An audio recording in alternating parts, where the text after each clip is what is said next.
ओम जयंती मंगला काली भद्रकाली कपालिनी दुर्गा क्षमा शिवा धात्री स्वाहा स्वधा नमोस्तुते भगवत्यै नमः पराम्बिकायै नमः। विधाय हृदि विश्वेशं विधाय गुरुवन्दनं बालानां सुखबोधाय क्रियते तर्कसंग्रह। चलो, क्या आया? क्या देख रहे थे बाबू पिछले पाठ में? स्वरूपा सिद्ध को देख रहे थे। समझ में आया स्वरूपा सिद्ध किसको कहते हैं? किस हेतु को स्वरूपा सिद्ध कहते हैं? पक्ष में न रहे, है ना? जो हेतु पक्ष में न रहे उस हेतु को स्वरूपा सिद्ध हेतु कहते हैं। जैसे मूल में दृष्टांत भी दे दिया। क्या दे दिया? शब्द अनित्यः चाक्षुषत्वात्, है ना? तो चाक्षुषत्व को हेतु बनाए हैं, उसके द्वारा किसकी सिद्धि कर रहे हैं? कहाँ कर रहे हैं? शब्द में। शब्द पक्ष में अनित्यत्व की सिद्धि चाक्षुषत्व हेतु के द्वारा कोई कर रहा है। तो ये जो चाक्षुषत्व हेतु जो आपका है वो शब्द में रहता है क्या? नहीं न रहता है। शब्द में तो श्रावणत्व रहता है, चाक्षुषत्व चक्षु से वो गृहित नहीं होता है, तो चाक्षुष नहीं न हुआ वो, तो चाक्षुषत्व उसमें हेतु नहीं रह, तो पक्ष में हेतु नहीं रह रहा है, इसलिए चाक्षुषत्व हेतु को क्या कहेंगे? स्वरूपा सिद्ध हेतु कहेंगे। आया कि नहीं? यहाँ पर वो न्याय बोधिनिकार आदि ने स्वरूपा सिद्धि क्या होगा उसको भी स्पष्ट किया। किसको कहते हैं स्वरूपा सिद्धि? पक्षे हेतु भाव, पक्ष में हेतु का न रहना, यही स्वरूपा सिद्धि है। इसी को हमने आपको और एक शब्द दिया स्वरूप, हाँ, हेतु भाववत पक्ष, हेतु भाव वाला पक्ष। हेतु भाव वाला जहाँ पक्ष होगा वहाँ पर स्वरूपा सिद्धि दोष होगा, और वो स्वरूपा सिद्धि दोष वाला जो हेतु होगा वो स्वरूपा सिद्ध कहलाएगा। और ये स्वरूपा सिद्धि दोष का ज्ञान जो है वो किसका प्रतिबंध करता है? ये भी बताए ना, किसका? करण का प्रतिबंध करता है, क्योंकि वहाँ हेतुमान पक्ष ये आया कि नहीं आया? अनुमिति का करण कौन होता है? अनुमिति का करण कौन होता है? परामर्श होता है ना करण। क्या होता है उसका आकार? ये परामर्श उसमें कारण होता है। तो जब उसमें हेतुमान पक्ष प्रविष्ट है कि नहीं है ये परामर्श में, तो इस परामर्श का प्रतिबंध हो जाएगा हेतु भाववान पक्ष, ये ज्ञान हो जाएगा। ये ज्ञान किसका ज्ञान है? ये हेतु भाववान पक्ष, ये किसका ज्ञान है? दोष का ज्ञान है, स्वरूपा सिद्धि दोष का ज्ञान है, दोष विषयक ज्ञान है। नहीं आया? चलिए, तो स्वरूपा सिद्धि दोष ज्ञान अनुमितिकरण का प्रतिबंध कर देता है। चलो बैठ गए ना बात, कोई दिक्कत नहीं ना है? ये सब पढ़ा दिए। इसके बाद पदकृत्य हम लोग देख रहे थे, तो पदकृत्य में बताया कि ये स्वरूपा सिद्ध जो हेतु है वो 4 प्रकार का है, उसका चातुर्विद्य बताया। क्या बताया? फिर वही आवाज हो गई। चातुर्विद्य बताया। क्या 4 प्रकार बताए? सिद्ध है ना? ये 4 प्रकार का स्वरूपा सिद्ध होता है। स्वरूपा सिद्ध का लक्षण सामान्य रूप से तो आ गया ना, जो हेतु पक्ष में न रहे उस हेतु को स्वरूपा सिद्ध कहते हैं। लेकिन यही स्वरूपा सिद्ध हेतु 4 प्रकार का होता है, ठीक है ना? क्या 4 प्रकार बोलो जरा? आया कि नहीं? शुद्धा सिद्ध किसको कहते हैं? तो कहा कि जो हेतु पूरा का पूरा पक्ष में, पूरे के पूरे पक्ष में न रहे उस हेतु को क्या कहते हैं? शुद्धा सिद्ध कहते हैं। जैसे वो मूलोक्त जो हेतु है आपका, कौन हेतु? वो शुद्धा सिद्ध हेतु है, क्योंकि वो चाक्षुषत्व हेतु पूरे के पूरे पक्ष में नहीं न रह रहा है। शब्द सारे के सारे पक्ष है, उसमें कहीं भी चाक्षुषत्व रहता है, और पूरा का पूरा हेतु नहीं रह रहा है ना, इसलिए वो शुद्धा सिद्ध है। आया कि नहीं? शुद्ध सिद्ध आया कि नहीं? शुद्धा सिद्ध लगा। तो ये मूलोक्त जो हेतु है इसी का उदाहरण। फिर दूसरा क्या बोले? भागा सिद्ध को भी बता दिए ना अंतिम पाठ में। भागा सिद्ध किसको कहते हैं? पक्ष के एक देश में न रहे। आया कि नहीं? ऐसा हेतु है कि जो पक्ष पूरे पूरे पक्ष में नहीं रह रहा है तब तो वो शुद्ध सिद्ध, लेकिन पक्ष के कुछ देश में रहा, कुछ देश में नहीं रहा, कुछ अंश में रहा, कुछ अंश में नहीं रहा, तो कुछ अंश में नहीं रह रहा, इसलिए वो हेतु जो है वो भागा सिद्ध हेतु कहलाएगा। इसका अनुमान स्थल दिया उन्होंने, क्या दिया? उद्भूतरूपादि चतुष्टयम् गुणारूपत्वात्। क्या? जोर से बोलो, अनुमान ऐसे बोलते हैं। उद्भूतरूपादि चतुष्टयम् गुणारूपत्वात्। क्यों बार बार कहना पड़ रहा है हर पंक्ति पे? हैं? अरे वही बोलो, वैसे ही बोलो। क्या है? उद्भूतरूपादि चतुष्टयम् गुणारूपत्वात्। रूपत्वात्। तो ये किम पक्ष का, किम साध्य का, किम हेतु का अनुमान है बच्चा? उद्भूत रूपादि चतुष्टय पक्षक गुणत्व साध्यक रूपत्व हेतुक। रूपत्व हेतु का अनुमान है। रूपत्व हेतु के द्वारा गुणत्व की सिद्धि कर रहे हैं। आया कि नहीं? तो हमको यहाँ पर देखना है रूपत्व हेतु जो है वो कहाँ रहता है? रूप में रहता है। पक्ष किसको बनाए हैं यहाँ पर ये बताएगा। रूप रस ऐसे बोलोगे पक्ष रूपादि चतुष्टय को पक्ष मनाए। रूपादि आदि से रस गंध स्पर्श इन तीन स्पर्श, ये तीन ग्रहण करे पक्ष में। तो कुछ समझ में ऐसे बताओ, पक्ष किसको बताया है? तीन को पक्ष बनाया है। इन आदि से इन तीनों का ग्रहण और किया तो हम पूछे आदि से किसका ग्रहण किया? हम क्या पूछे? हम क्या प्रश्न पूछे? पक्ष किसको बनाया? हाँ, तो उसको साफ साफ बताओ कि इसको पक्ष बनाया है। उसमें उलझाना क्या है? रस गंध स्पर्श इन चारों को पक्ष बनाया। उद्भूत शब्द भी जोड़ा है, जब जोड़ने की जरूरत नहीं थी, जोड़े है तो आप लोग भी बोलिए किसको पक्ष बनाया? उद्भूत रूप रस गंध स्पर्श को पक्ष बनाया है। एकदम साफ हुआ कि नहीं हुआ? तो इसको पक्ष बनाया। अब आपका जो ये रूपत्व हेतु है, तो ये आपका पक्ष तो चार को बनाए हैं, लेकिन उसमें जो एक रूप है उसी में रूपत्व रह रहा है, और बाकी के तीन है उसमें रूपत्व रह रहा है। किसमें नहीं रह रहा है? नहीं रह रहा है। तो पक्ष के एक देश में हेतु नहीं रहा, इसलिए इसको क्या कहेंगे? भागा सिद्ध। भाग में मतलब कुछ अंश में, एक देश में जो हेतु न रहे उसको भागा सिद्ध कहते हैं। नाम से ही जाने रहो। नहीं आया? चाक्षुषत्व को भागा सिद्ध कह सकते हैं? नहीं कह सकते, क्योंकि चाक्षुषत्व हेतु तो जितने भी शब्द पक्ष थे, राम श्याम कृष्ण सभी शब्द पक्ष थे, सभी में वो नहीं रह रहा है। किसी एक देश में नहीं रह रहा है ऐसा नहीं ना है, कहीं नहीं रह रहा है, किसी पक्ष में नहीं रह रहा है, इसलिए वो शुद्ध सिद्ध था। लेकिन ये हेतु आपका क्या होगा? कौन हेतु? कौन अनुमान में? उद्भूत रूपादि चतुष्टयम् गुणारूपत्वात्। इस अनुमान में जो रूपत्व हेतु है वो सिद्ध हेतु होगा। ये आगे आगे हो गया था ये पिछले पाठ में। और फिर आगे नंबर 3 का हेतु कौन बताया? विशेषण सिद्ध। तो इसको नाम से समझ लीजिए। हेतु तो बाबू पूरा है, विशेषण विशेष्य दो अंश है, लेकिन वो हेतु का खाली विशेषणांश नहीं जा रहा है, विशेष्यांश तो उसमें रह रहा है पक्ष में। आया कि नहीं?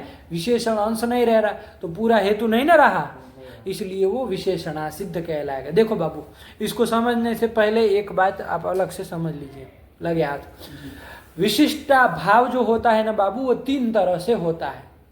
विशिष्टा भाव 3 तरह से होता है। जैसे उदाहरण से ले लो, यहाँ पर नील घट है क्या? अभी नहीं है। तो नील घटा भाव है कि नहीं है? तो ये नील घटा भाव जो है यहाँ पर मान नहीं ना है, तो नील घटा भाव यहाँ भी। मान लीजिए यहाँ रक्त घट रख दिया जाए। क्या रख दिया जाए? रक्त घट रख दिया जाए। अभी नील घट है कि नहीं है? नहीं है। नील घटा भाव है कि नहीं? क्यों? घट तो आ गया, घट तो आ गया। तो नील घटा भाव कैसे है? क्योंकि वहाँ पे घट तो आ गया ना। नीलत्व विशिष्ट घट का भाव है। नील घट नहीं है। आया कि नहीं? नील घट का तात्पर्य है बाबू नीलत्व विशिष्ट घट कह दो, चलो कोई बात स्पष्ट है। यदि आप करें नीलत्व मतलब नील रूप, तो नील रूप विशिष्ट घट कहो चाहे नीलत्व विशिष्ट घट कहो, तो नीलत्व विशिष्ट घट वहां पर है क्या? नहीं है। आया कि नहीं? तो क्यों नहीं है? रक्त घट तो हमने रख दिया, क्यों नहीं है? नील घटा भाव आप कह रहे हैं ना, तो क्यों नील घटा भाव है? घट तो विद्यमान है, विशेष्य तो है। अरे पूछ रहे हमको, जी क्या कर रहे हैं? समझ नहीं पा रहे। अरे सीधे सीधे पकड़ो, छोड़, सीधी सीधी बात है इसमें। जी जी करने से थोड़ी ना होगा। प्रश्न पूछे तो जी कह रहा है। घट है वो रक्त रूप वाला घट है। फिर से एक बार लो, ध्यान से करो, हटाओ सब। क्या कहे यहाँ पर? वस्तुतः प्रकृति में विद्यमान नील घट है क्या? नहीं है। नहीं है। नील घटाभाव है। तो नील घटाभाव यहाँ पर है। मान लीजिए नील घटाभाव का तात्पर्य समझ में आता है, नीलत्व विशिष्ट घट। नील घट मतलब क्या? नीलत्व विशिष्ट घट। नील रूप वाला घट, उसी को ना नील घट कहते हैं। नील रूप वाला जो घट है उसी को नील घट कहते हैं। तो नील घट का तात्पर्य है नीलत्व विशिष्ट घट। आया कि नहीं? तो नीलत्व विशिष्ट घट का यहाँ अभाव है कि नहीं है? ठीक हुआ। अब मान लीजिए यहीं पर इस बेच पर रक्त घट भी रख दिया जाए। क्या रख दिया जाए? रक्त घट रख दिया। तो यहाँ नील घट है क्या? नहीं है। नहीं ना है।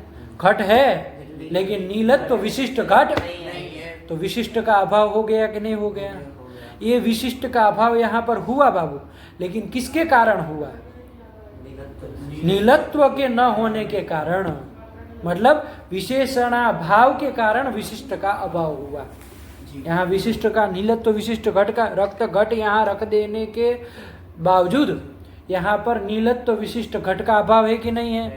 तो ये अभाव किसके कारण हुआ? विशेष्य तो था, घट तो है ही ना, लेकिन विशेषण के अभाव के कारण विशिष्ट का अभाव हुआ। तो ये इसको कहते हैं, इस अभाव, यहाँ विशिष्ट अभाव हुआ कि नहीं हुआ? नीलत्व विशिष्ट घट का अभाव हुआ तो विशिष्ट का अभाव हुआ। लेकिन ये किम प्रयुक्त विशिष्ट अभाव बोला जाएगा? विशेषणाभाव प्रयुक्त विशिष्ट अभाव बोला जाएगा। क्या बोला जाएगा? विशेषणाभाव प्रयुक्त विशिष्टाभाव। भाव इसको कहा जाएगा। ठीक है ना? मान लीजिए यहाँ पर नील पट रख दिया जाए। क्या रख दिया जाए? नील पट, नीला कपड़ा रख दिया जाए, तो भी यहाँ नीलत्व विशिष्ट घट का अभाव है कि नहीं है? है। तो ये अभाव किम प्रयुक्त हुआ? नीलत्व तो नील रूप तो है ही, नील कपड़ा रखा ना तो नील रूप तो है ही। ये हुआ विशेष्याभाव प्रयुक्त विशेषण, क्योंकि यहाँ विशेष्य नहीं न है बाबा, घट नहीं न है। तो घट के न होने के कारण यहाँ नीलत्व विशिष्ट घट का अभाव हो गया। तो ये विशेष्याभाव प्रयुक्त विशिष्टाभाव हो गया। हुआ कि नहीं हुआ? और यहाँ न रक्त घट रखा न नील पट रखा, कुछ नहीं है यहाँ पर। अभी वस्तुतः तो कुछ नहीं है। तो नील घट का अभाव है कि नहीं है? तो नील घट का अभाव क्यों है? तो यहाँ विशेषणाभाव प्रयुक्त विशिष्टाभाव नहीं है, विशेष्याभाव प्रयुक्त विशिष्टा उभयाभाव, न विशेषण है न विशेष्य है, तो उभयाभाव प्रयुक्त विशिष्टाभाव यहाँ कहा जाए। विशिष्टाभाव यहाँ हुआ, क्यों हुआ? भाव प्रयुक्त। उभय मतलब कौन कौन है? विशेष्य। अरे उभय मतलब कौन हुए? उभया भाव नहीं पूछ रहे, उभय कौन है? विशेषण और विशेष्य, इन दोनों के अभाव के कारण यहाँ पर विशिष्ट का अभाव हुआ। इसलिए इसको उभयाभाव प्रयुक्त विशिष्टाभाव कहेंगे। तो विशिष्टाभाव तीन तरह का होता है। समझ में आया कि नहीं आया? क्या तीन तरह का? विशेषणाभाव प्रयुक्त विशिष्टाभाव,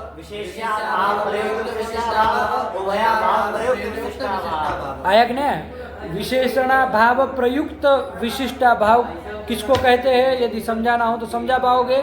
किसको कहेंगे?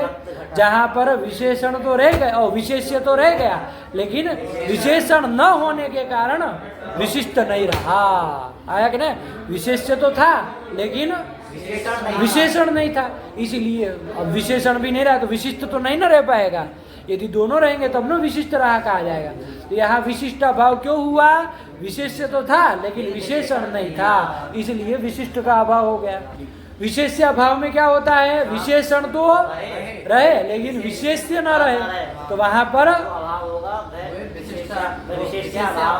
विशेष्याभाव प्रयुक्त विशिष्टाभाव उसको कहा। विशिष्टाभाव तो सब जगह है, विशिष्ट का तो अभाव न है, लेकिन किम प्रयुक्त विशिष्टाभाव हुआ? प्रयुक्त विशिष्ट, जहाँ विशेषण भी न रहे, जहाँ विशेष्य भी न रहे, तो इस तरह के विशिष्टाभाव, वहाँ जो विशिष्टाभाव हुआ वो प्रयुक्त विशिष्टाभाव हुआ। नहीं आया? बोल सकते हो तीन तरह के विशिष्टाभाव। विशेषणाभाव प्रयुक्त तो विशिष्टाभाव, विशेष्याभाव प्रयुक्त विशिष्टाभाव, उभयाभाव प्रयुक्त विशेषताभाव। विशिष्टाभाव आया कि नहीं? बस इस चीज को है प्रयुक्त का उसके कारण होने वाला आया ना। विशेषण के न होने के कारण जो विशिष्ट का अभाव हुआ, तो उससे प्रयुक्त प्रयोज्य आया कि नहीं आया, उसको कहते प्रयुक्त आया कि नहीं, उससे होने वाला विशेषणा भाव के कारण होने वाला आया कि नहीं। चलो एक रूप से कह दो प्रयोज्य। अरे ये प्रयोजक हो गया, कारण हो गया, विशेषणा भाव कारण हो गया, और उसके कारण विशिष्टा भाव हुआ तो वो कार्य हो गया कि नहीं हो गया।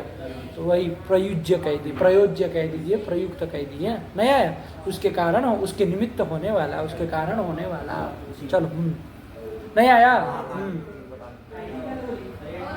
तो ये विशिष्टा, ये 3 तरह का आया ना, विशिष्टा भाव 3 तरह का, बस ये समझे रहो। अब आगे का ग्रंथ पढ़ो, समझ में आ जाएगा।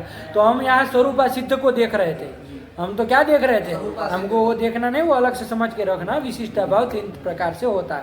अब यहाँ पर प्रकृत में आओ तो 4 प्रकार के जो स्वरूपा सिद्ध बताए थे उसमें 2 तो हम लोग जान लिए, और नंबर 3 का आ रहा है, क्या आ रहा है, विशेषणा सिद्ध। तो इसको हम आपको समझा रहे थे। हेतु तो बाबू मान लीजिए ऐसा बनाया, जो विशेषण विशेष दोनों से विशिष्ट हेतु है, आया कि नहीं आया, लेकिन वो हेतु का विशेषणांश जो है वो पक्ष में नहीं रह रहा है। तो वो जो विशिष्ट पूरा हेतु है वो पक्ष में रहा नहीं रहा। अरे जब लेकिन तो वो ऐसा जो हेतु होगा उस हेतु को क्या कहेंगे, विशेषणा सिद्ध कहेंगे। विशेषण के न रहने के कारण जो हेतु पूरा का पूरा पक्ष में नहीं रह रहा है उस हेतु को कहेंगे सिद्ध हेतु कहेंगे, आया कि नहीं। और ऐसे ही विशेष सिद्ध का बना लो, ऐसा हेतु कि जिसका विशेष्यांश पक्ष में नहीं रह रहा है, विशेषणांश तो रह रहा है लेकिन विशेष्यांश जिस हेतु का पक्ष में नहीं रह रहा है, तो वहां पर उस पूरे हेतु को क्या कहेंगे, विशेष्या सिद्ध हेतु कहेंगे। नहीं आ गया।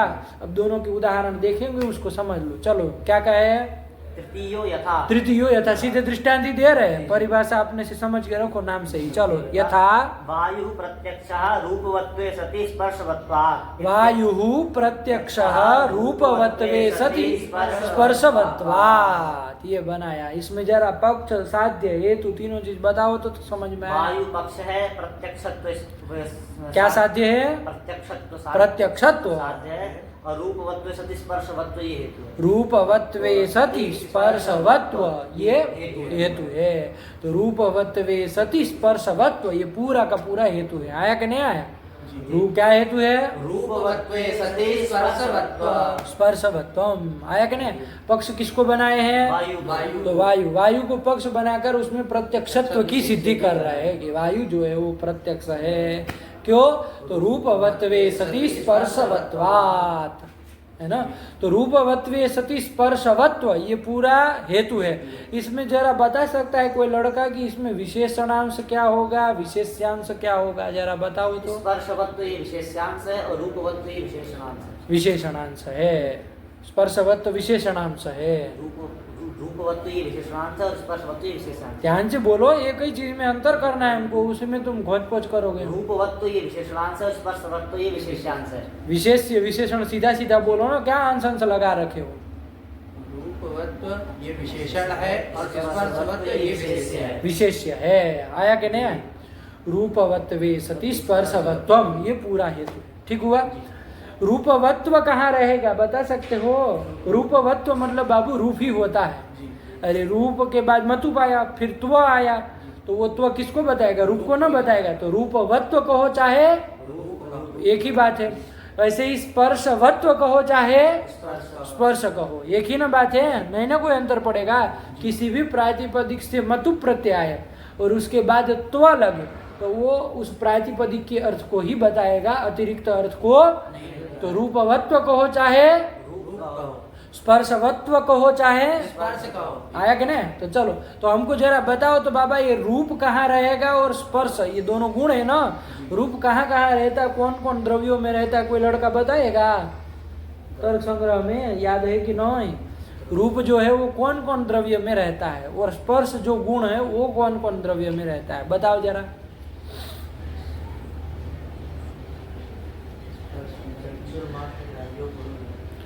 वो तो लक्षण बताए, चक्षुर मात्र ग्राह्यो गुणो रूपम, चक्षुर मात्र से जिसका ग्रहण हो वो रूप है।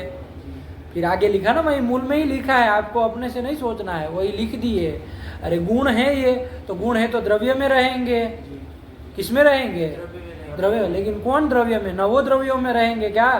तो सब गुणों के लिए वहीं मूल में ही लिखा है कि ये गुण जो है ये इसमें रहेगा, रूप इसमें रहेगा, रस इसमें रहेगा, गंध इसमें रहेगा, स्पर्श इसमें रहेगा। तो वहाँ रूप के लिए लिखा है, मूल ग्रंथ बोलो तो आ जाएगा। क्या है बोलो? चक्षुर मात्र ग्राह्यो गुणो रूपम। फिर आगे बोलो, तच्च रक्त हरित कपिश चित्र भेदात सप्तविधम, 7 प्रकार का होता है, ये भी बता दिया। फिर आगे बोले, पृथ्वी जलद आधा अधूरा ज्ञान नीम हकीम खतरे जान। आया कि नहीं आया? आधा अधूरा ज्ञान होता है ना, वो नरक में ले जाएगा, वो कहीं का नहीं छोड़ेगा। या तो करो तो पूरा पूरा याद करो, या तो फिर पढ़ो ही नहीं ग्रंथों को। क्या? पृथ्वी जल तेजो वृत्ति, कि ये जो रूप है वो पृथ्वी जल और तेज तीनों द्रव्यों में रहेगा। 9 द्रव्यों में से कितने द्रव्यों में? पृथ्वी जल और तेज में, तीनों द्रव्यों में रहता है। पृथ्वी जल तेजो वृत्ति, कहे कि नहीं कहे? इतना याद नहीं है तर्क संग्रह मूल, और पढ़े अनुमान खंड पढ़ने, मूल ग्रंथ तक याद नहीं है। तो रूप पता चला कहाँ रहता है? कहाँ रहता है? पृथ्वी जल और तेज में, तेज में रहता है। ऐसे ही जरा स्पर्श बता दो तो स्पर्श जो गुण है, स्पर्श भी गुण है ना? कितने नंबर का गुण है? 24 गुणों में स्पर्श कितने नंबर का गुण है? चौथे नंबर का। पंडित जी पीछे देखो, अरे शर्ट, रूप रस गंध स्पर्श, वो 5वें कह रहे हैं। ये सब मूर्खों की कमी थोड़ी ना है इस दुनिया में, है कि नहीं है? भगवान ने नाना प्रकार के मूर्ख बनाए हैं, उसमें से एक ये कोटि के भी गण है, सभी यहाँ आके पटके है कि नहीं? पंडित जी आप सूतिए अपने कमरे में। कौन होता है? चौथे नंबर का गुण है स्पर्श। वो कहाँ कहाँ रहता है जरा मूल बोलो, वहाँ का तो वहाँ भी लिखा होगा कहाँ कहाँ रहता है। तो इंद्रिय मात्र ग्राह्यो गुण स्पर्श, हाँ, सचत त्रिविधा शीतोष्णानुष्णा शीत वेदात। फिर वहाँ बताए आगे कहाँ रहता है वो?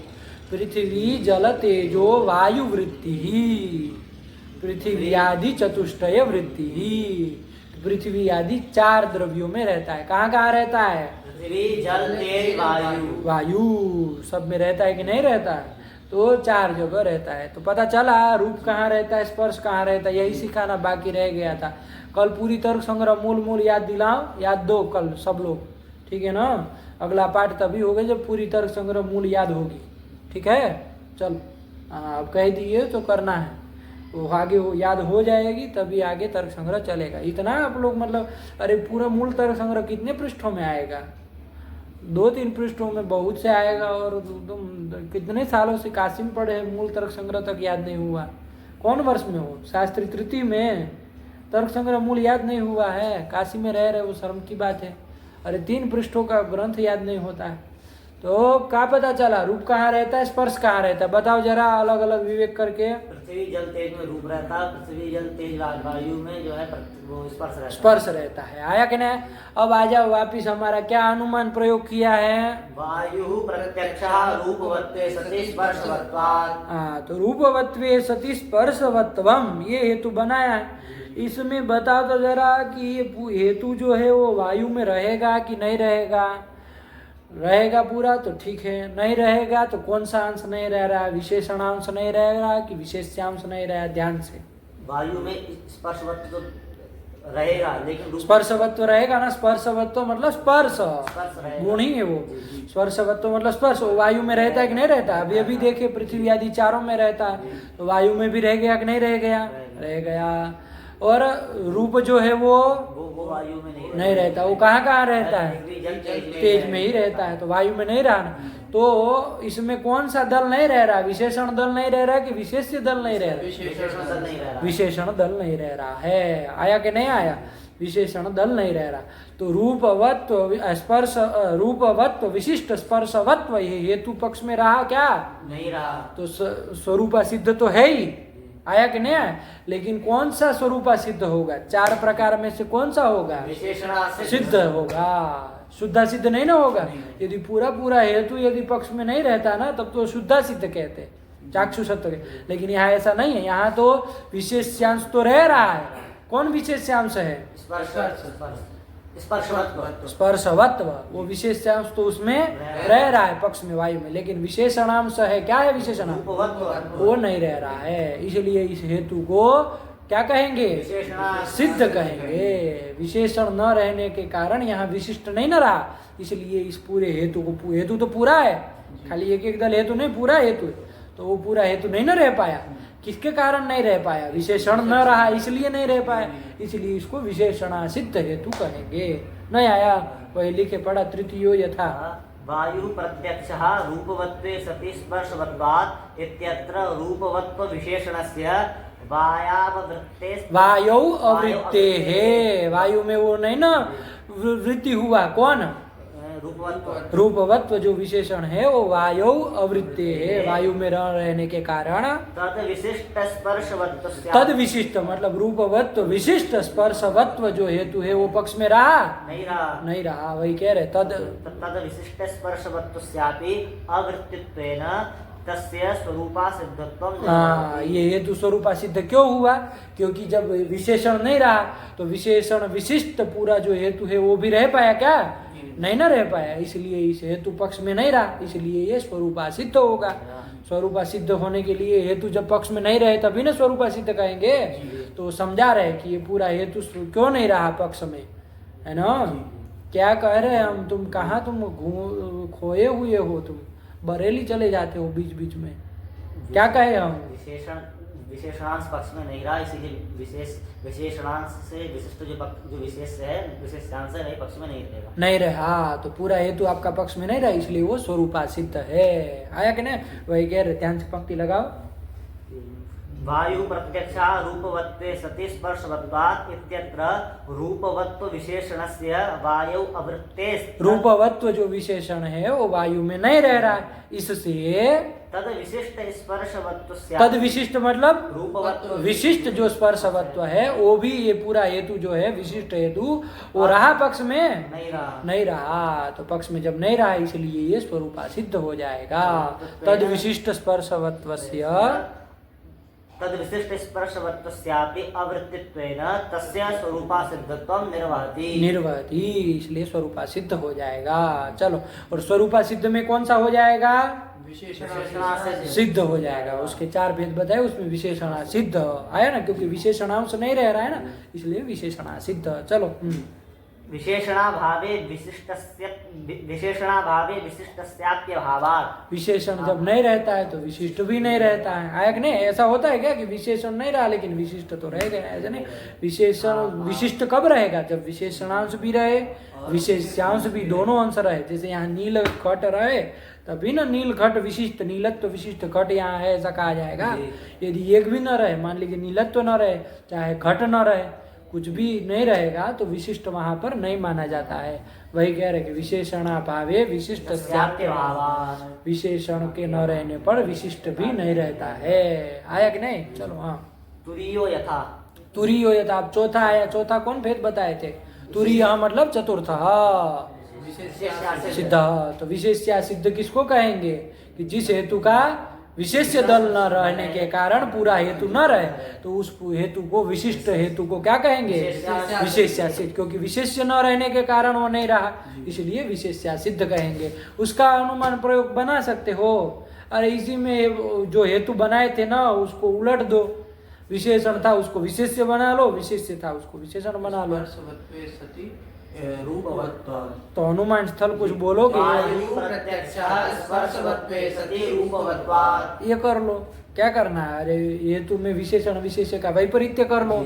आया कि नहीं आया, क्या बोलो अनुमान, वायु प्रत्यक्ष स्पर्शवत्वे सति रूपवत्वात्। हाँ, इसमें कौन विशेषण है, अब कौन विशेष्य है जरा बताओ तो। इसमें स्पर्शवत्व ये विशेषण है और रूपवत्व ये विशेष्य है। आया कि नहीं आया। और यहाँ जो पक्ष वायु है उसमें स्पर्शवत्व जो विशेषण है वो तो रह रहा है, रह रहा है नहीं रह, लेकिन रूपवत्व विशेष्य अंश रह रहा है क्या, नहीं रह रहा है। तो विशेष्य न रहने के कारण अब पूरा विशिष्ट रहा नहीं रहा। तो विशिष्ट जो आपका हेतु, तो विशिष्ट पूरा हेतु है, क्या हेतु है आपका, स्पर्शवत्व विशिष्ट रूपवत्व, ये जो पूरा विशिष्ट है, पूरा हेतु है, तो वो नहीं न रहा, विशेष से न रहने पर विशिष्ट भी नहीं रहेगा, तो ये पक्ष में नहीं रहा, इसलिए ये विशेष्या स्वरूपा सिद्ध हो जाएगा और स्वरूपा सिद्ध में विशेष्या सिद्ध हो जाएगा। नहीं आया? चलो वही कहेंगे, तुरीयो यथा अत्रैव विशेषण विशेष्य वैपरीत्येन हेतु। हाँ, यहीं पर वो जो पूर्व में अनुमान कहा था उसमें विशेषण और विशेष्य का वैपरीत्य कर दो, तो वो जो हेतु बनेगा वही आपका तुरीय चौथा हो जाएगा। वही कह रहे, पढ़ो। तुरीयो यथा अत्रैव विशेषण विशेष्य वैपरीत्येन हेतुः तस्य स्वरूपा सिद्धत्वं तु विशेष्या भाव प्रयुक्त विशिष्टा भावात् इति बोध्यम्। वो स्वरूपा सिद्ध क्यों हुआ भैया? ये क्योंकि विशेष्या भाव प्रयुक्त विशिष्ट का अभाव हुआ। आया कि नहीं? तो स्वरूपा सिद्ध तो पुराना हेतु होगा, आया कि नहीं? लेकिन वो किसके कारण हुआ? तो विशेष्य के न रहने के कारण, विशेष्या भाव प्रयुक्त विशिष्ट का अभाव पक्ष में हो गया, तो स्वरूपा सिद्ध है। लेकिन कौन सा स्वरूपा सिद्ध हुआ? सिद्ध। आया कि नहीं आया? नहीं आया, पढ़ो पढ़ो। तस्य स्वरूपा सिद्धत्वं तु विशेष्या भाव प्रयुक्त विशिष्टा भावात् इति बोध्यम्। हाँ, फिर आगे हो गया, इतना ही पदकृत्य था। चलो अब आज वो वेदांसार के कारण थोड़ा लेट हुआ है, इतना ही रखा जाए, इतना लगा लो, फिर आगे चलते हैं अगले पाठ में। कौन आ रहा है आगे? व्याप्यत्वा सिद्ध। तो चलो इसका मूल पूरा करके तैयार करके आना है ना, याद करके पूरा मूल, कहीं संदेह नहीं होना चाहिए, है ना? तब फिर चलते हैं, सरल ही है, आ जाएगा। भगवत्यै नमः, पराम्बिकायै नमः। अस्तु।